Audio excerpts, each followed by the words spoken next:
On a vu que les réseaux de neurones reposaient sur l'exploration de leurs paramètres guidés par les données. En principe, ceci pourrait suffire à créer toutes sortes d'intelligence artificielle.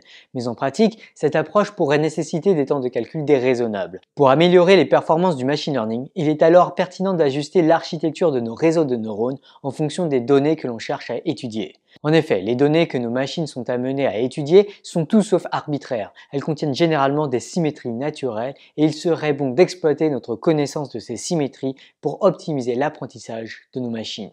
Parmi ces symétries, on trouve les symétries naturelles de translation des images. Typiquement, un objet reste le même lorsqu'on le déplace de gauche à droite. Mais ça, on en reparle la semaine prochaine. Pour aujourd'hui, j'aimerais m'attarder davantage sur les symétries naturelles des données séquentielles, c'est-à-dire des données qui sont des successions de signaux élémentaires. C'est typiquement le cas du texte, du son ou d'une vidéo. Et ce qui est intéressant avec ces données séquentielles, c'est qu'il y a souvent une forte corrélation locale dans le temps, mais pas nécessairement de forte corrélation globale. Je m'explique. Dans un texte, la lettre Q est très souvent suivie de la lettre U. Il y a donc une très forte corrélation entre la lettre Q et la lettre qui le suit. Cependant, si je vous demande de deviner la lettre qui se trouve 1000 caractères après un Q, le fait que vous sachiez qu'il y ait là un Q n'aura sans doute que peu d'influence sur votre prédiction. D'ailleurs, j'en profite pour recommander l'excellente vidéo de Science Étonnante sur les chaînes de Markov qui exploite de telles corrélations locales pour inventer des mots pas si biscornus et improbables de la langue française.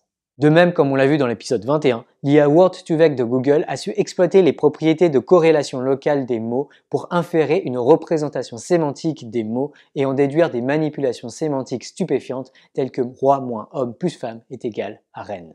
Bref, nombre de nos données séquentielles ont de telles propriétés de corrélation locale qu'il serait bon d'exploiter. Ainsi, un bon modèle pour analyser ces corrélations devrait faire interférer ces corrélations locales pour en déduire le sens des mots et des phrases, pour ensuite mieux prédire, par exemple, des mots à venir. D'où l'idée des réseaux de neurones récurrents. L'idée fondamentale des réseaux récurrents, c'est d'introduire dans le réseau de neurones des synapses qui bouclent pour ainsi récupérer l'information des mots précédents pour mieux comprendre le mot présent. D'un point de vue d'architecture du réseau de neurones, ça revient tout bêtement à dire que les signaux ne vont plus nécessairement dans un seul sens. Certains signaux reviennent vers l'arrière du réseau de neurones.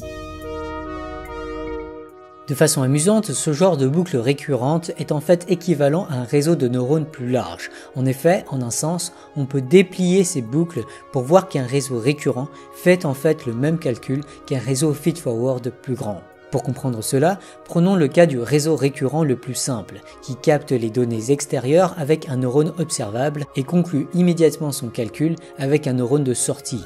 Et supposons qu'il existe une boucle qui renvoie le signal de sortie vers le neurone de sortie lui-même.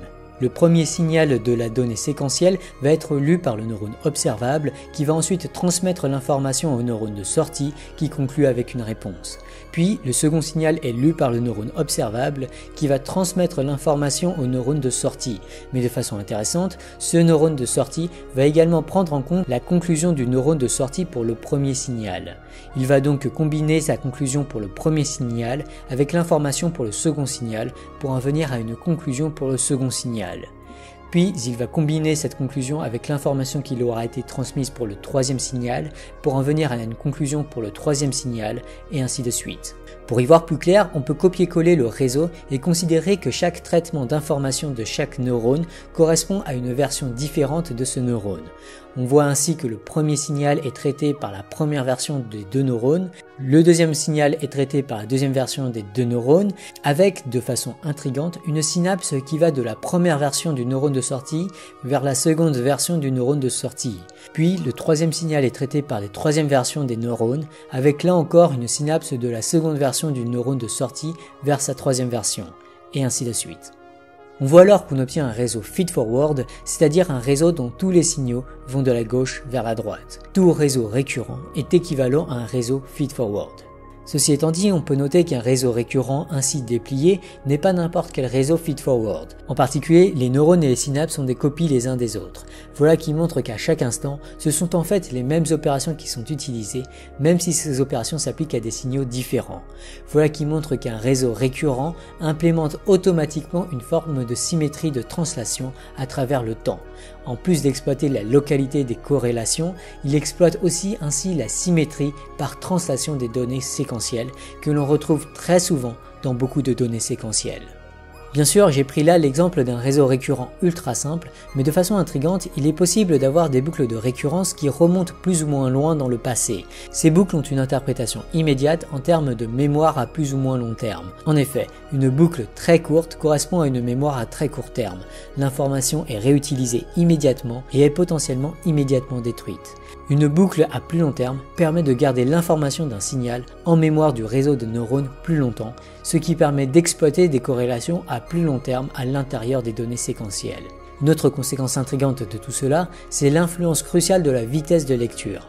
En effet, on a supposé ici que la lecture d'un signal prenait autant de temps qu'une transmission d'informations à travers une synapse. Cependant, si on lit les données séquentielles plus lentement, alors on pourrait lire un signal toutes les 2 transmissions synaptiques. Voilà qui correspondrait à un dépliage différent du réseau récurrent.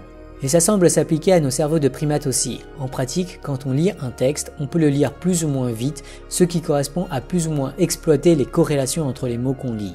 Typiquement, si on lit un texte très vite, on pourra y déceler une structure globale, mais les détails des arguments nous échapperont. A l'inverse, si on lit un texte avec beaucoup d'attention, il y a un risque de se perdre dans des arguments locaux et de ne pas voir la logique globale du texte. Voilà qui suggère fortement qu'il est utile de lire et relire un texte à différentes vitesses et avec différents niveaux d'attention aux détails. Ou de faire de même pour, au hasard, une vidéo Science for All. Bref, tous ces arguments montrent que les réseaux récurrents semblent vraiment être l'architecture naturelle pour traiter des données séquentielles. Cependant, les réseaux récurrents sont aussi horriblement durs à entraîner à cause de l'instabilité des boucles de récurrence. En effet, à chaque fois qu'un signal passe par une boucle, il est multiplié par le poids des synapses qu'il traverse. Il y a donc un phénomène multiplicatif au niveau des boucles de récurrence. Cependant, les phénomènes multiplicatifs répétés donnent inéluctablement lieu à des croissances ou des décroissances exponentielle. Si le signal est constamment multiplié par un nombre supérieur à 1, alors le signal explosera après quelques boucles. S'il est multiplié par un nombre inférieur à 1, alors on observera le phénomène inverse, le signal disparaîtra exponentiellement vite. Ce phénomène est encore plus problématique au niveau de l'apprentissage lorsque l'on applique la rétropropagation, où on a souvent tendance à observer une disparition des signaux de rétropropagation. On parle alors du gradient évanescent ou vanishing gradient en anglais. Pour éviter ce problème, les informaticiens Sepp Hochreiter et Jürgen Schmidhuber ont introduit en 1997 l'architecture des Long Short-Term Memory, plus connue sous le nom de LSTM, qui possède également la capacité d'effacer tous les signaux de rétropropagation. Voilà qui permet d'éviter de trop longues dépendances entre différents signaux qui conduiraient à des évanescences des gradients au moment de l'apprentissage. Ou dit autrement, quand il faut apprendre une longue suite d'arguments, il est bon de séquencer l'apprentissage et d'apprendre chaque argument de façon indépendante. Ce n'est qu'une fois que chaque argument sera bien compris que l'on pourra tous les apprendre tous ensemble, typiquement en les lisant vite et en évitant ainsi de se perdre dans les détails des arguments. Il me semble ainsi très probable que nos propres cerveaux possèdent des modules semblables aux architectures LSTM. En effet, personnellement, il m'arrive souvent d'être interrompu dans un raisonnement et de tout à coup oublier ce que je pensais avant cette interruption, comme si mon module LSTM avait tout supprimé. Et le fait que LSTM soit encodé par le cerveau humain suggère qu'il s'agit en effet d'un outil indispensable pour se confronter à la grande complexité de données séquentielles. Enfin, une dernière remarque amusante est que pour comprendre des données séquentielles, les données du passé ne sont généralement pas les seules à être utiles pour comprendre le présent. Surtout quand il s'agit de blagues, de publicités ou de films, la fin de la blague, de la publicité ou du film peuvent être également très utiles pour comprendre le présent. Voilà qui a amené Bart Kosko à introduire les réseaux dits bidirectionnels, c'est-à-dire des réseaux qui utilisent des données futures pour interpréter le présent. Et bien sûr, ceci implique que le réseau devra attendre le futur pour comprendre le présent. Voilà qui semble nécessiter un délai de compréhension des blagues, des publicités et des films. Ou, à ce qu'il paraît, un délai de compréhension des vidéos Science for All. La dernière fois, on a parlé de dropout et on avait déjà fait des liens entre les réseaux de neurones artificiels et les réseaux de neurones biologiques. Et on continuera à en voir notamment dans les vidéos à venir, puisqu'il semble que finalement les bonnes idées pour interpréter les données sensorielles qui ont été sélectionnées par la nature semblent du coup très performantes et du coup c'est sans doute une bonne idée que de au moins s'inspirer de certains de ces mécanismes naturels pour pouvoir programmer des intelligences artificielles.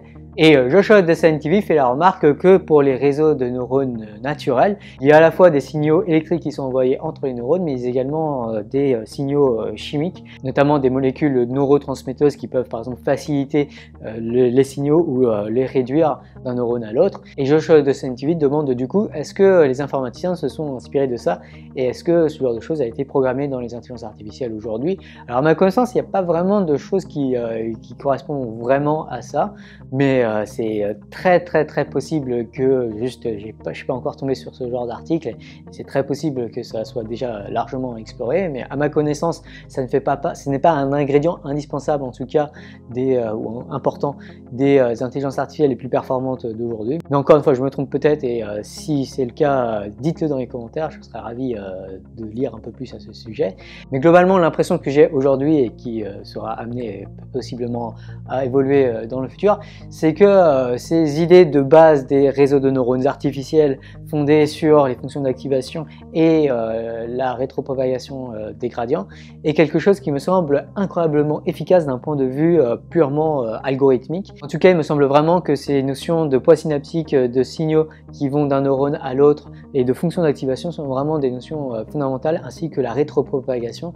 J'ai pour l'instant aujourd'hui du mal à voir des alternatives crédibles à cela pour entraîner des réseaux ou des modèles de façon très générale de très grande complexité comme les réseaux de neurones avec des millions ou des milliards de paramètres.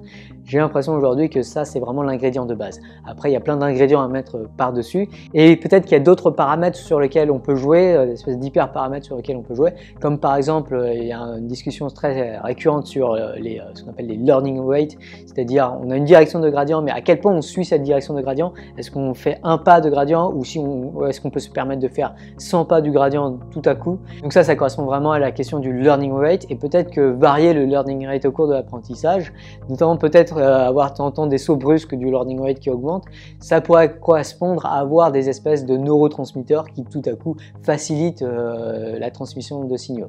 Voilà, c'est très spéculatif ce que je dis et sans doute qu'il faut beaucoup plus de recherche à ce sujet. Brendebzo demande quelle est la probabilité selon moi qu'il existerait un mur technologique qui empêcherait les intelligences artificielles d'aujourd'hui d'atteindre le niveau humain et de le surpasser.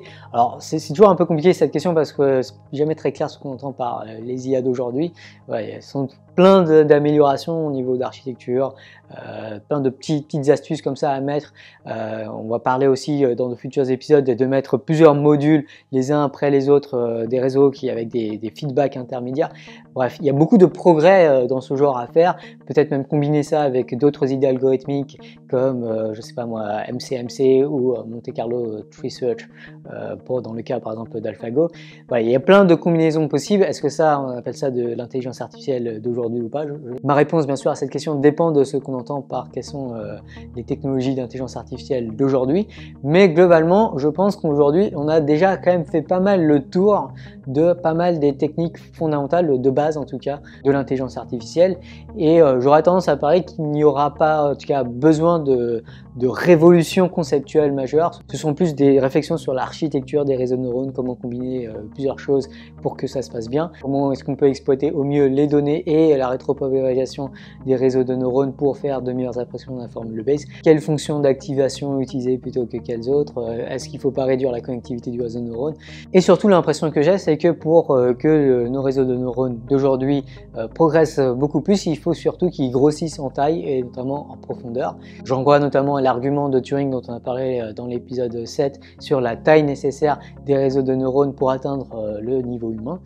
Moi j'aurais tendance à parier avec assez forte crédence que tout ça suffira pour atteindre une intelligence artificielle de niveau humain. Il faut tout simplement bien combiner toutes les différentes idées que l'on a aujourd'hui et faire des algorithmes de plus en plus gros qui analysent de plus en plus de données pour y parvenir.